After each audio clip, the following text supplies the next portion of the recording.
I know Apple will lose on price, but they might win on customer service. Oh.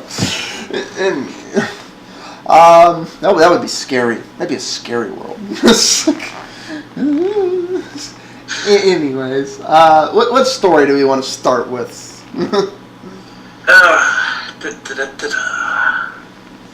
We're not doing the AI because that was trying to rehash the conversation from last week that got lost, and that was largely me and James. My tinfoil hat is way out there, so yeah. I don't think that I can properly contribute to that conversation anymore. Yeah.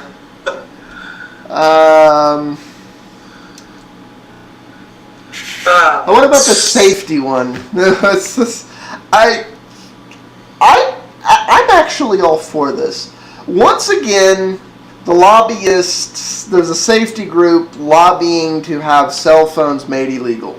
Not entirely illegal, just you shouldn't be texting while driving. That's like, you know what's really bad? I saw somebody doing this on the way home tonight. I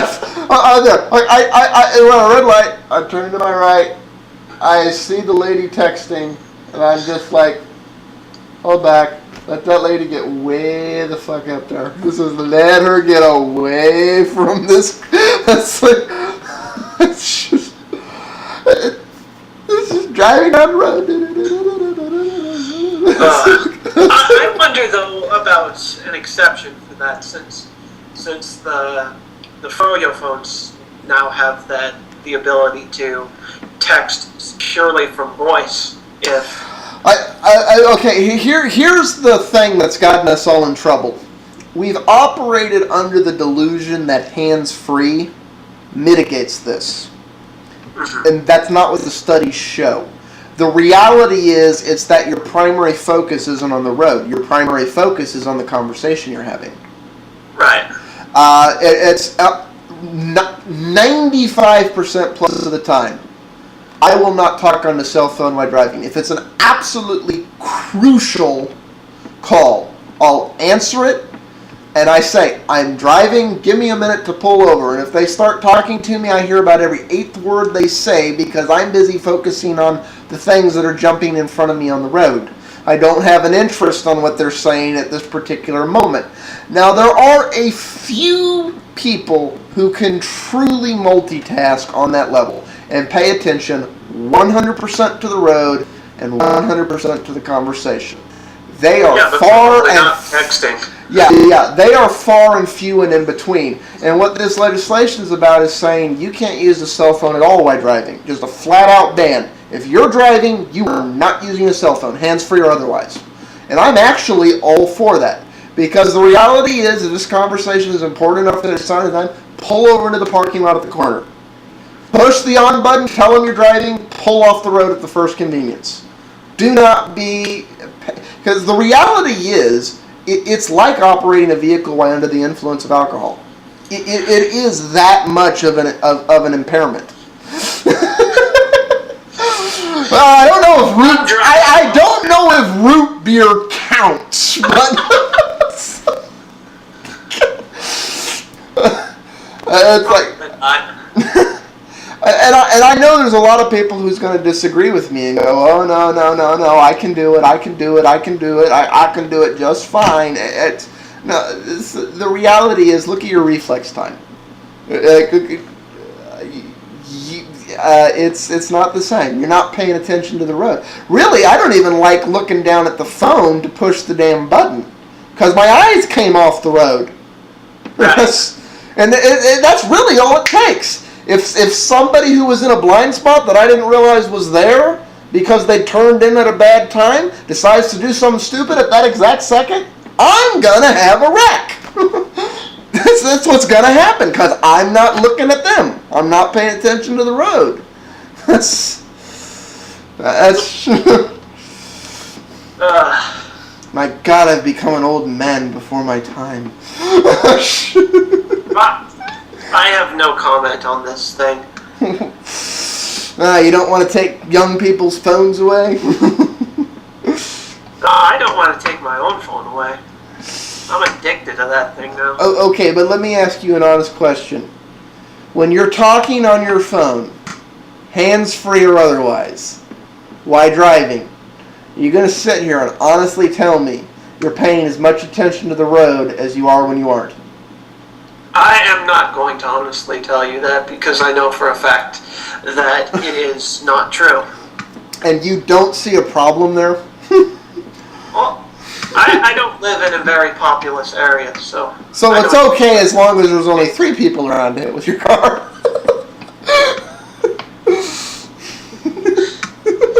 Typically speaking, I won't even answer my phone or whatever. Yeah. But if I absolutely need to, there are emergency situations where I'd still like to have that option.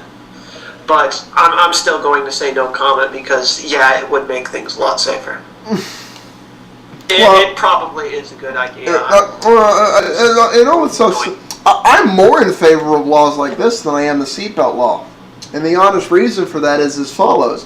If you're not wearing a seatbelt while driving, the only person you're endangering is yourself. Something stupid happens and you go through the windshield, well, that's your own stupidity. The problem is when something stupid happens while you're on the phone and you slam into something else, that's somebody else's problem. You can become a dangerous projectile object. Well, I guess that's true.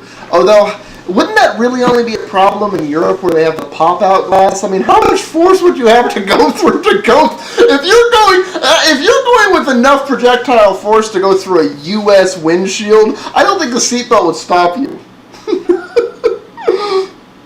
You're not necessarily only going to be propelled forward, though. Well, but the side window's the same crap.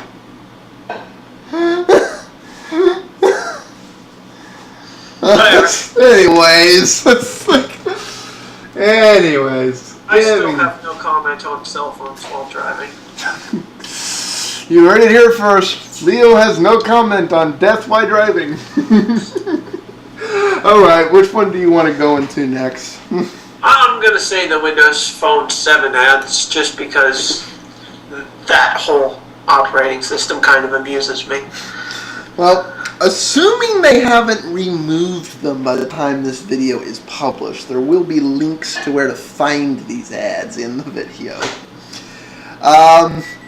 I find this funny. Basically, the common theme through all of these videos is, people obsessed with their smartphone, doing nothing but playing with their smartphone, and entirely un-Microsoft thing, somehow Microsoft has managed to make the fact that their phone does way less than anyone else's a selling point.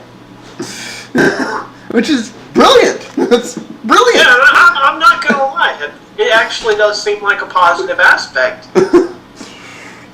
Especially the way they're describing it. Yeah, watch the ads for yourself, assuming Microsoft hasn't yanked them, because they're not officially supposed to be out yet. They're technically leaked. Right. But in case they are, it's the basic idea behind Windows Phone 7 that they're advertising is just that on your home screen you have all of the links to the various phone activities, give you a whole bunch of quick information so that you can just glance at your phone and know, okay, I have this many text messages, somebody sent me this on Facebook, and yada yada. Well, but you had a good point against that, actually. And that really? is that... what were you saying about, I had not even thought of this. Leo thought of this. He's like, couldn't you just make Android widgets that did all of that? Right. And I'm like, I hadn't even thought of that, but he's right. It's like... That reminds me, I still gotta go searching for that one that I'm looking for. Honestly, I don't care about all the Facebook and email stuff, but I do like to know how many text messages I have. And the notification bar doesn't quite cut it. I know how many I have. Didn't want them. I have them blocked from the evil text fairies, so they stay away. But yeah. Well, no, it's like I was wondering how Microsoft was going to make the fact that they do how they were going to sidestep the fact that they do so much less. And I'm like, they've done it. They've done it.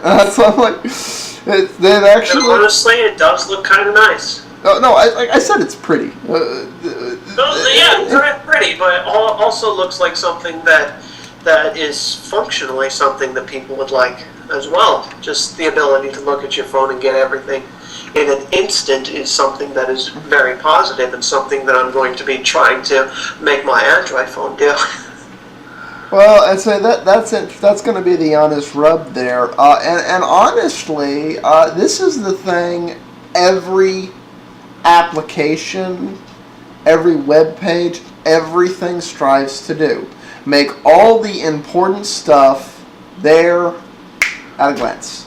That's the whole idea of any UI. If you get that down, you get that down. And that's worth a lot. But there still needs to be something powerful behind that UI. It's like you can oversimplify everything, but if it doesn't do what it needs to do, that's until I actually get my hands on and play with one of these things, I'm not going to really know where that stands. I do find an interesting launch choice, in that they're basically going with AT&T. I'm not sure how that happened. I guess it's like AT&T hates Android, but they like iOS and they like Windows. I can't figure that out. It's like At least they're not going full anti-Google on their phones like Verizon is. Yeah, but is that with all the phones or just some of them? To my knowledge, just some of them. Yeah, that's the thing. Although that is a little annoying. Honestly, what I would love to see become part of Android is the ability, without rooting it, to just say what you want your default search to be. Right. To choose Google, Yahoo, Bing, whatever, to change it. Of course, it's a Google OS. Of course, it's going to come loaded with Google by default. But you can change Except on Verizon. Except on Verizon. And soon to be AT&T, I'm sure. That's like... Yahoo. Say what? AT&T, their Android phones are loaded with Yahoo because they got a deal with Yahoo. Yeah, well, you know what's so stupid about that, though? It's like, Yahoo's Bing. So why isn't it just Bing, It's like, if you're going to do that, make it Bing, damn it. It's like, be honest about it. Not Maybe stealth AT&T Bing. will strike a deal with Ask.com.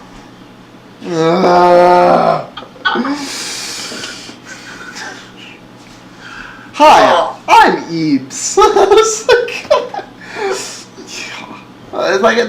Honestly, this is something that should be the end user's choice. It really should.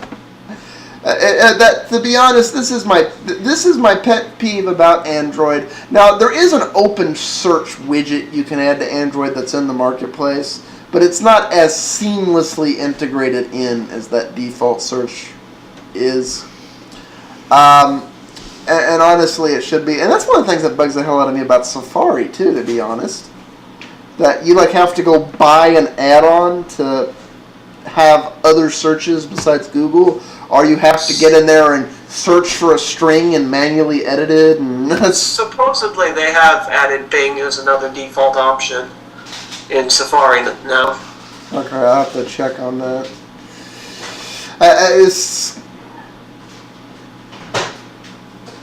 We're experiencing temporary technical difficulties. We'll be right back in the next part.